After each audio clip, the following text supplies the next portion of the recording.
Hi everyone, welcome back to our Career 9 channel. Today I am going to explain about a very powerful and useful AI tool that is called Chart PDF. So ఈ tool మన daily life లోని మన దగ్గర PDFs ఉంటాయి, like study materials, ఈ books, resumes, reports.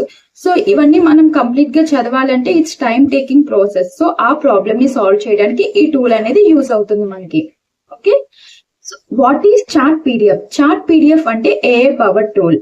So ఈ టూల్లోని మన దగ్గర ఉన్న పీడిఎఫ్ ని అప్లోడ్ చేసి మనం ఏదైనా క్వశ్చన్ అడిగితే ఆ పీడిఎఫ్ లో ఉన్న కంటెంట్ బట్టి ఇన్స్టాంట్ గా మనకి ఆన్సర్స్ అనేవి ఇస్తుంది. సో మనం కంప్లీట్ గా పీడిఎఫ్ మొత్తం చదవవసరం లేదు, జస్ట్ పీడిఎఫ్ ఇస్తే అది ఇన్స్టాంట్ గా మనకి క్వశ్చన్స్ అడగగానే ఆన్సర్స్ ఇచ్చేస్తుంది.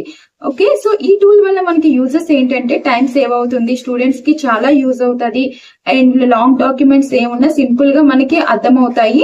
నెక్స్ట్ బిజినెస్ రిపోర్ట్స్ ఏమున్నా ఈజీగా అనలైజ్ చేయొచ్చు, రీసెర్చ్ వర్క్ ఏమున్నా ఫాస్ట్ గా అవుతుంది.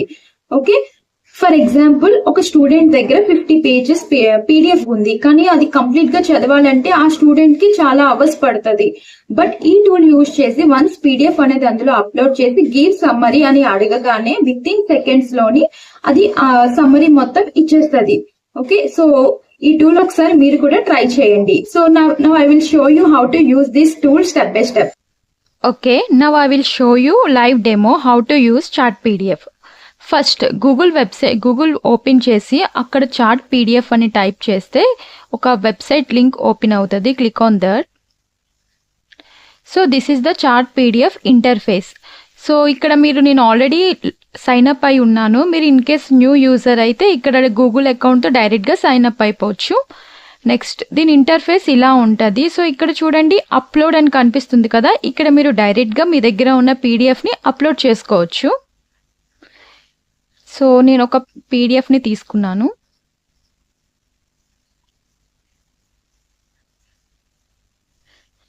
ఓకే, నాకు ఇక్కడ పీడిఎఫ్ అనేది అప్లోడ్ అయిపోయింది. నెక్స్ట్ అప్లోడ్ చేసాక ఏఐ డాక్యుమెంట్ని రీడ్ చేస్తుంది. ఓకే, తర్వాత మనం క్వశ్చన్స్ని టైప్ చేసి ఆన్సర్స్ అనేది ఇన్స్టాంట్గా మనకి ఇస్తుంది. సో ఇక్కడ చూడండి, ఇది రీడ్ చేసింది. ఇప్పుడు మనం ఏదైనా క్వశ్చన్ని ఇక్కడ అడగొచ్చు. ఇక్కడ నా పీడిఎఫ్కి రిలేటెడ్గా ఒక క్వశ్చన్ అయితే నేను ఇక్కడ ఇస్తున్నాను. సో క్లిక్ చేస్తే అది నాకు ఇన్స్టాంట్గా ఆన్సర్ అనేది ఇస్తుంది. నేను మెయిన్ పాయింట్స్ ఏంటి పీడిఎఫ్లోని అని క్వశ్చన్ చేస్తే నాకు అది ఇన్స్టాంట్గా దానికి పీడిఎఫ్లో ఉన్న కంటెంట్ ప్రకారం నాకు ఇక్కడ ఆన్సర్ అనేది ఇచ్చేసింది. ఓకే, సో ఇక్కడ మనకి లాంగ్వేజ్ కూడా మనం తెలుగు లాంగ్వేజ్లో కావాలి అనుకుంటే మనం ఇక్కడ తెలుగు అని టైప్ చేసిన అది మనకి తెలుగులో